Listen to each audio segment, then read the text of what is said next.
আজ আমি আপনাদের সামনে আবারও হাজির হয়েছি কিশোরগঞ্জের নিকলির সেই আলোচিত সাজনপুর গ্রামে দীর্ঘদিন থেকেই বেড়ে চলেছে চুরি এবং ছিনতাইয়ের ঘটনা। সাম্প্রতিক বেড়েছে গরু চুরির ঘটনা। তবে এই গ্রামে চুরি হয়ে যাওয়া গরু উদ্ধারের ঘটনা নাটকীয়ভাবে একের পর এক ঘটেই চলেছে। এসবের বাস্তবতা জানতে আপনারা আমার সঙ্গে থাকুন, দেখুন সেখানকার পরিস্থিতি। দর্শক, আজ আমি আপনাদের সামনে একটি বিষয় তুলে ধরেছি।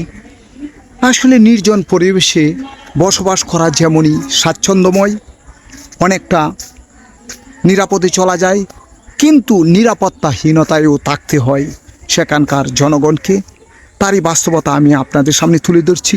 আমি যেই বাড়িতে যাচ্ছি সেটি হচ্ছে কিশোরগঞ্জ জেলার নিকলি উপজেলার জারৈতলা ইউনিয়নের সাজনপুর গ্রাম। এই নির্জন পরিবেশে আপনারা দেখছেন চতুর্দিক দিয়ে পাট ক্ষেত, সেখানে বসবাস করেন এক কৃষক।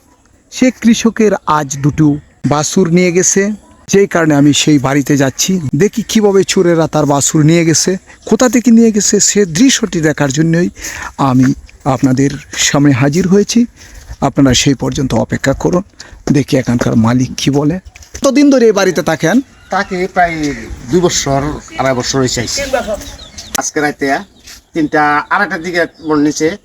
তবে দর্শক ভাইয়ের কাছে আমরা এই কথাটা বলতেছি, যদি কারো চোখে পড়ে দয়া করে আমরা খবর দিবেন, অথবা যদি জানেন এখন পাওয়া গেছে আপনারা একটু আটক করে রাখবেন। ছবি আছে? গরুর ছবি আছে।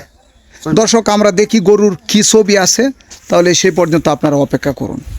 দর্শক, আপনারা নিশ্চয়ই দেখতে পেরেছেন চুরি হয়ে যাওয়া সেই দুটো বাছুরের ছবি, যা তাদের নিজস্ব মুঠোফোনের ক্যামেরায় ধারণ করা ছিল।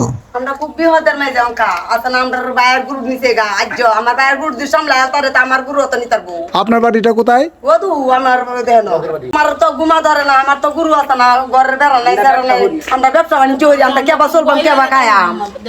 এই বাড়ির মালিক কি আপনি? আমরা খালি না অনেক বই।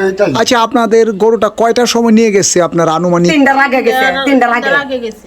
আপনি কি নিত্যদিন পাহারা দিতেন? প্রতিদিন 2-3 বার হেরে উঠি। সারা লাইতে হরবাস বই তাই গুরুর লাগি সুরস্কার এলাকার মাঝে আমরা পাই মেতে পাই আমরা জানতে পারছি ওটা দাই আশেপাশে সারা দিন চুরে ঘুরে, আশেপাশে চুরে ঘুরে, বাবা ঘুরে গাজাকা বাবা এবা মাগি বাস এগুলো সব চলে এখানে এই আশেপাশে। কত কিছু আমরা তো অনেক বিরাট সমস্যার মধ্যে আছি। এই বাড়িতে থাকতে আপনারা ভয়ে থাকেন? আমরা সব দেহ লাগি সুযোগ দেন মানুষে, আমরা করতে জুলুমদারি হয়ে নামতা নিতাছে গা আমরা সব দেহ লাগি আমরা মানুষে দিতাছে না। সুপ্রিয় দর্শক, আপনারা নিশ্চয়ই শুনেছেন তারা এই নির্জন পরিবেশে অনেকটাই আতঙ্কে থাকেন, এমনই কথাই এক এক করে তুলে ধরেছেন। তাদের গরু যখন রাত 3টার দিকে নিয়ে যায় 8 তারিখে, এরপর থেকে আরও অধিক ভয়ে আছে বাকি জিনিসপত্র এবং এই নির্জন পরিবেশে তাদের থাকাটা। আপনারা কি থানার দ্বারস্থ হয়েছেন?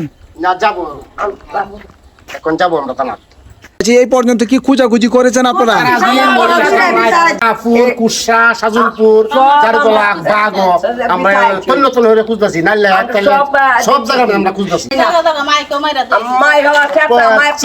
মারছি, সাপুর মাইক মারছি, সাজুলপুর মাইক মারছি, প্রত্যেকটা মসজিদে। আপনার নাম কি? আমার নাম মিনা। আমি গেছি মাছ মারছি 2বার 3টার আগে থেকে বিছানে আমি আপনার ছেলের গরু নিয়ে গেছে? আমার ছেলে গরু নিচে। আপনি কোন বাড়িতে থাকেন? আমি এই বাড়িতে থাকি। আপনাদের অন্যত্র বাড়ি আছে? আছে, বাড়ি আছে। এখানে শুধু নির্জন পরিবেশে সে একা থাকে? আমার একটা ভাই থাকে মাদ্রাসার।